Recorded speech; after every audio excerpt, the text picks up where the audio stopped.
সেরা স্বাদের ব্রয়লার মুরগির রেসিপি নিয়ে চলে আসলাম আবারও।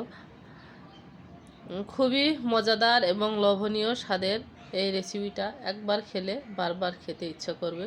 সেটা আমি কিভাবে রান্না করি সেটাই তোমাদের সাথে শেয়ার করব। আসসালামু আলাইকুম বন্ধুরা, তোমরা সবাই কেমন আছো? যে যেখানে আছো সুস্থ আছো, নিরাপদে আছো। এই তো আমি সব কিছু উপকরণ নিয়েছি। পেঁয়াজ, এখানে লবণ, হলুদ, মরিচের গুঁড়া দিয়ে আমি মাংসটা মেখে নিব। মাংসর সাইজটা অবশ্য ছোট ছোট করে নিয়েছি। ছোট করলে কি লবণ হলুদটা খুব সুন্দর মতো মাংসের ভিতরে ঢোকে আর কি। আমি বেশ কিছুক্ষণের জন্য রেস্টে রেখেছিলাম, 5-10 মিনিটের জন্য।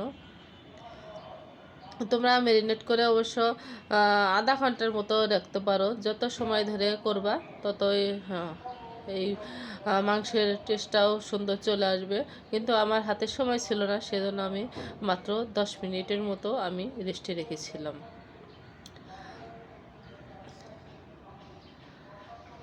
এখন আমি চলে যাব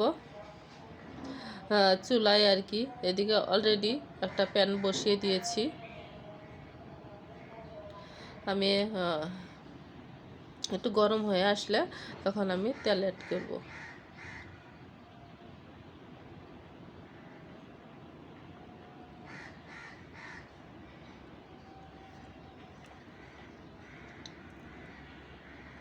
এই তো গরম হয়ে এসেছে। এখন আমি এক এক করে সবগুলো মাংসই আমি দিয়ে দিব। দেখতে পাচ্ছ কতটা ছোট ছোট করে আমি মাংসর পিসগুলো করেছি। ছোট ছোট মাংসর পিস ভালো লাগে আর কি, লবণ ঝাল সব কিছু ঢোকে। আমি ব্রয়লার মুরগির যত ছোট করা যায় আর কি, ছোট ছোট করলে বাচ্চারা তো ব্রয়লার মুরগি খুবই পছন্দ করে। এভাবে যদি ভেজে রান্না করে দেওয়া যায়, আলু, ছোট ছোট আলু, আলু খাবে না মাংস খাবে সেটা বুঝতেও পারবে না। আমি যেভাবে রান্নাটা করি তোমরা দেখতে থাকো।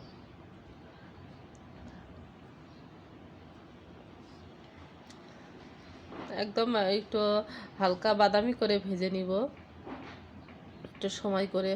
আর মাঝে মধ্যে একটু নাড়াচাড়া করে দিব। এই তো হালকা একটু বাদামি কালার চলে এসেছে।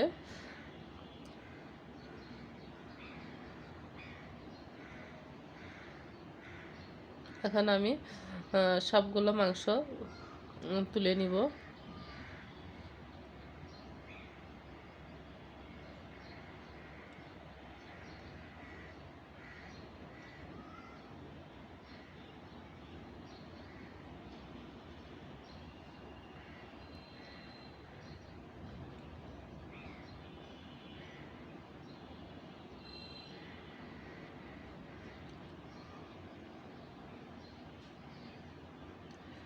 আর এখন এই তেলে আমি দিয়ে দিব পেঁয়াজ কুচি।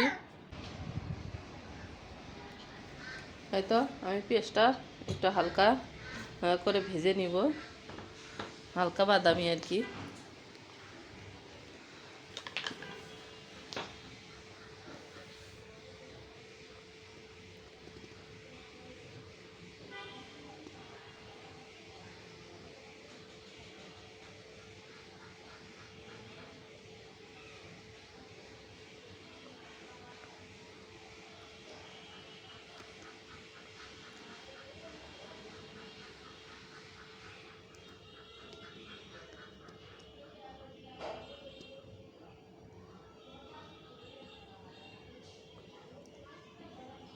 এখন আমি দিয়ে দিব তেজপাতা আর দারচিনি 2 টুকরো, আর 3-4টার মতো সাদা এলাচ আর কি দিয়ে এখন বাটা মশলা দিয়ে দিব। রসুনের পেস্ট, আদার পেস্ট, একটু হালকা একটু ভেজে নিয়ে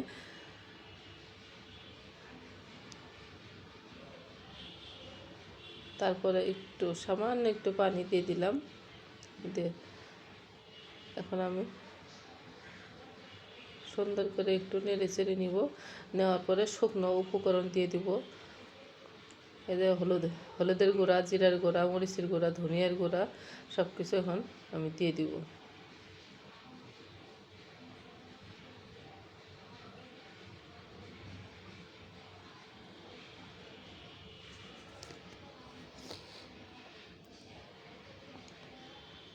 এই পর্যন্ত যে যারা আমার ভিডিওতে এসেছো সবাইকে জানাই অসংখ্য ধন্যবাদ।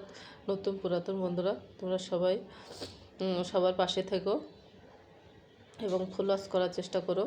আমার পুরাতন বন্ধুদের তো আর বলতে হবে না, তারা সবসময় আমার ফলোয়ার্স করে, আমিও করি। নতুন বন্ধুদের উদ্দেশ্য বলছি, তোমরা সবসময় ফলোয়ার্স করার চেষ্টা করো। এই তো আমি আলুটা ভেজে নিয়ে নিই, কিন্তু এই মশলায় আমি সুন্দর মতো আমি কষিয়ে নেব।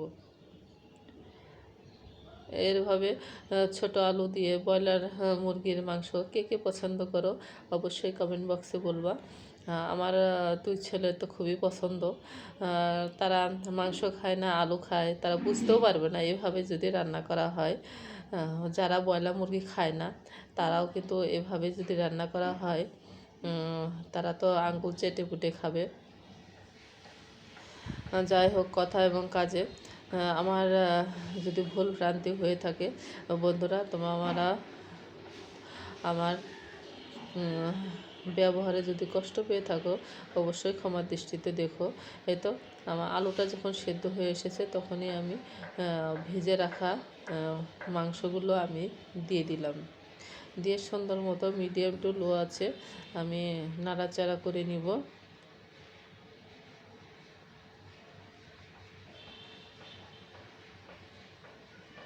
এখন একটু ঢাকনা চাপা দিয়ে রেখে দেব মশলাটা ঠিকভাবে অ্যাড হওয়ার জন্য।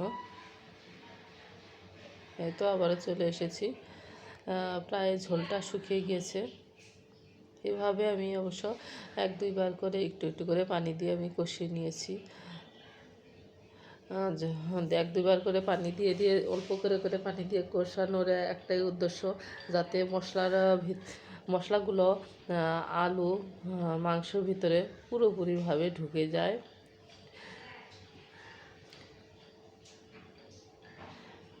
একদম মাখা মাখা করে একবারে ভেজে নিয়েছি। এখন আমি ঝোলের পানিটা দিব।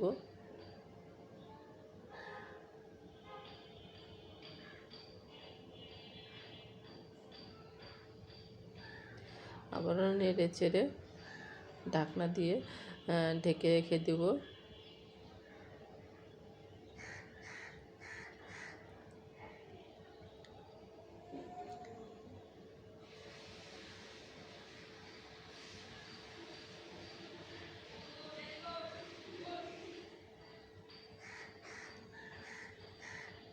এই তো প্রায় হয়ে এসেছে। 2-3টার মতো আমি কাঁচামরিচ দিয়ে দিলাম। কাঁচামরিচ শেষের দিকে দিলে কি আমার ফ্লেভারটা খুবই পছন্দ হয়, আর খেতেও খুব স্বাদ লাগে। এই তো আমার মাংস রান্না কমপ্লিট। এখন আমি চুলাটা অফ করে দিব। একটু নাড়াচাড়া করে নেই।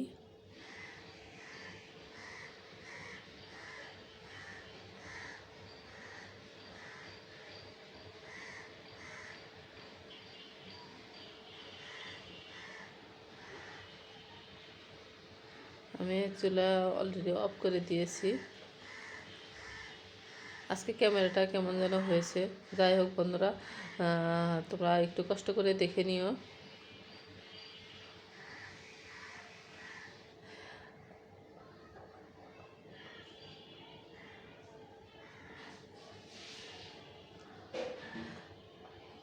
তোমাদের একটু জাস্ট একটু ছোট একটা বাটিতে পরিবেশন করে দেখাচ্ছি।